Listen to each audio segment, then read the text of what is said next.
You're listening to Civic Media. You can tune into any of our live shows on any radio station across the state with the Civic Media app. Find us in your phone's app store and listen anytime, anywhere. This is your WGBW Daily News Roundup for the Talk of Green Bay, 97.9 FM and 1590 AM.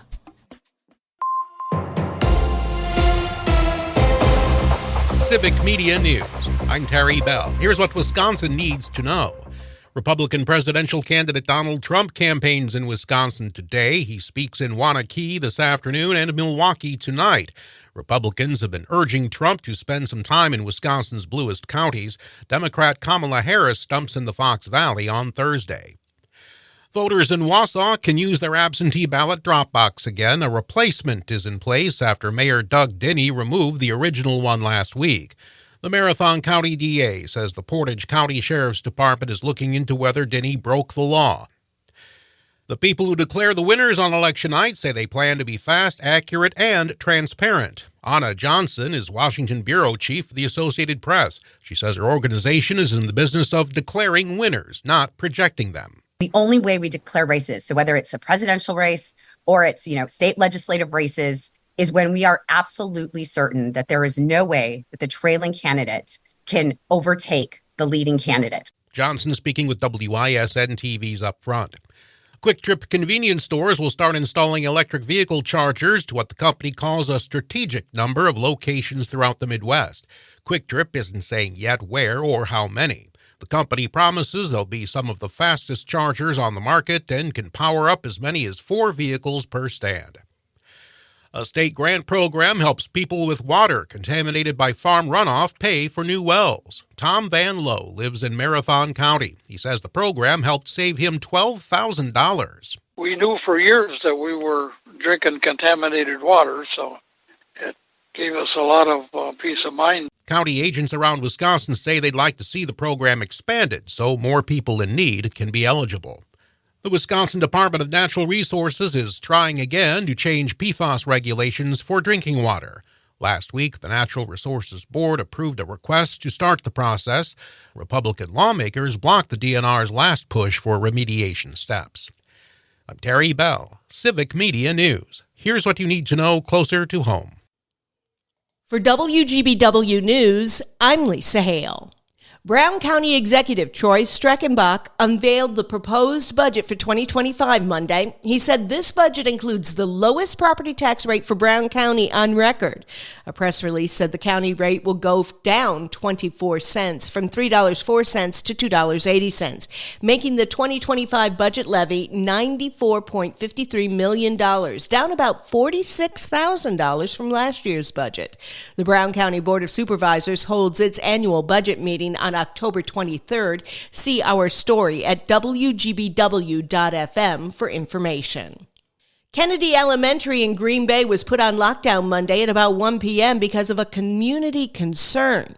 Green Bay police say they did assist Brown County sheriffs in arresting 2 people on warrants at that time in that area. The lockdown at Kennedy was lifted after about an hour. A 31-year-old Amberg man was killed Sunday in an ATV crash on Old 38 Road in the town of Amberg. Marinette County Sheriff's officials say Devin Cotter Nutt was killed when the ATV he was driving failed to negotiate a curve, went into the ditch, and struck several trees. Nutt was not wearing a helmet. Marinette Sheriff's officials say alcohol and speed appear to be factors in the accident. The DNR is continuing its investigation. 21-year-old Tatiana Quiones of Green Bay pleaded not guilty Monday to selling fentanyl pills at a daycare center. Quiones allegedly sold fentanyl pills to an undercover informant in the parking lot of the Green Bay Academy on Finger Road on January 3rd. The Department of Children and Families has since revoked that daycare's license for several violations, including Quiones' actions. The Wisconsin Department of Natural Resources is looking for public comment for an environmental review of the Safe Drinking Water Loan Program project in Appleton. The project includes replacing lead service lines in the city of Appleton. Comments can be submitted to the DNR by October 14th. See our story at WGBW.FM for links and information.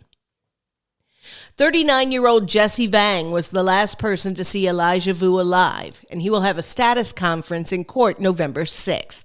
Vang is still facing chronic child neglect charges for incidents that happened before Elijah Vu was reported missing back in February. Vu's remains were found earlier this month on a hunter's property 3 miles northwest of where Vang reported the toddler missing. Elijah's mother, Katrina Bauer, who's also facing chronic child neglect charges, has another court date set for October 22nd. Core Treatment Services, a 16-bed residential and day treatment center in Manitowoc, is getting a $750,000 grant to help combat the opioid and fentanyl epidemic. U.S. Senator Tammy Baldwin's office said the grant will be used to help people in Manitowoc, Green Lake, Menominee, Shawano, Wapaka, and Waushara counties. The grant is from the Rural Communities Opioid Response Program Impact Program. Finally today, the Wisconsin DNR wants the public to check the fire danger on its website before conducting any outdoor burning activities. There's a potential for increased fire activity due to dry weather and gusty winds. The DNR says most of Wisconsin is under a moderate fire threat, while Forest, Marinette, and Oconto counties have a high fire threat. Burning brush, leaf piles, and debris is the number one cause of wildfires in Wisconsin. Sparks from recreational equipment and campfires are also contributing causes. And that's what you need to know. I'm Lisa Hale, WGBW News. It's time for the MLB postseason. Hi, I'm Jimmy Kuska with sports, filling in for Mike Clemens. The Brewers will play the Mets today to open up the best-of-3 wildcard round. Milwaukee enters as the NL Central champion and third seed in the NL. Manager Pat Murphy said the Brewers are young but ready for the postseason. It's about getting them ready. We're going to face one of the best teams in baseball, whoever it is, with a lot of firepower, with a guy on the mound that's good. You know, you can say, well, he only had 4 days, or we only had 3 days. This time of year, you can throw all that stuff out the window. It's about being ready to play, and we're going to play against somebody good. So, buckle your chin strap and let's roll. First pitch is after 4:30 p.m. The Green Bay Packers will try to bounce back this week as they play the LA Rams on Sunday. Coach Matt LaFleur said Sunday that the Packers had a lot to clean up after the 31-29 loss to the Minnesota Vikings in Week 4. You got to be focused in terms of, and very intentional about what you're trying to get accomplished. When you look at it, we've had 2 tight games that we've lost, and we got to make sure that we don't put ourselves in those positions where they do cost you. Kickoff this week against the Rams is after 3 p.m. on Sunday. And Wisconsin football will play in back-to-back 11 a.m. games the next 2 weeks. They host Purdue this Saturday and play at Rutgers next week. Filling in for Mike Clemens, I'm Jimmy Kuska with Civic Media Sports.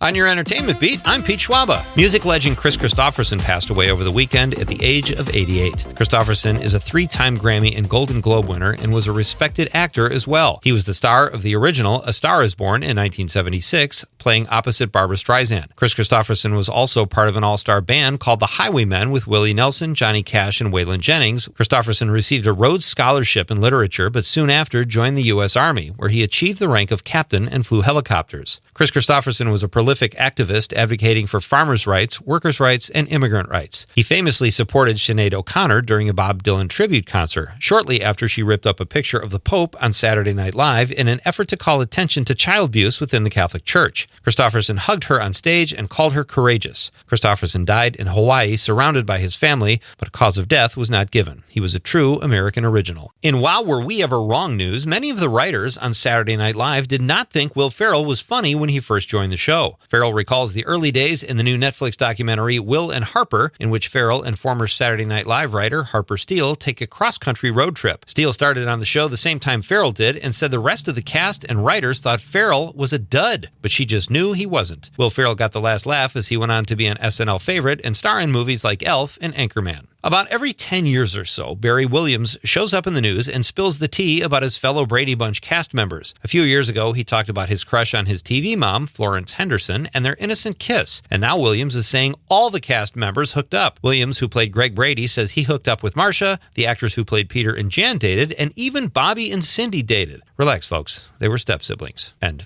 actors.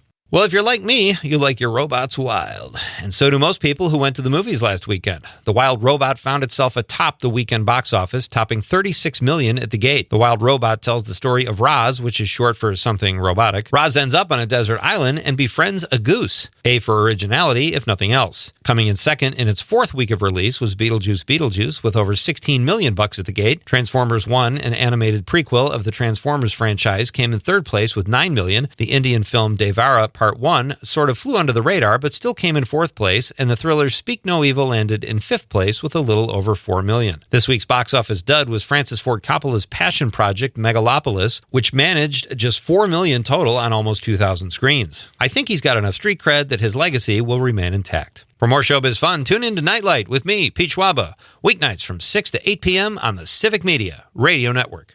It is going to be quite a bit cooler today, mostly sunny with a high in the low to mid-60s this afternoon. Tonight, mostly cloudy with a low in the upper 30s to low 40s. Tomorrow, breezy, partly cloudy with a high in the upper 60s to low 70s. I'm meteorologist Sean Cable. Outside now, it's 55.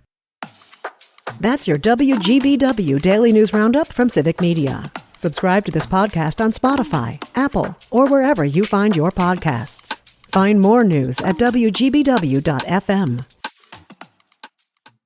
The national news cycle never stops, but it can be hard to find news about your local community. Civic Media is dedicated to providing quality local and state news coverage across Wisconsin. With the Civic Media app, you can get notifications about local stories that matter to you and your community. Find the free Civic Media app in your phone's app store and choose notifications from the menu to tell us what kind of news you want to hear about.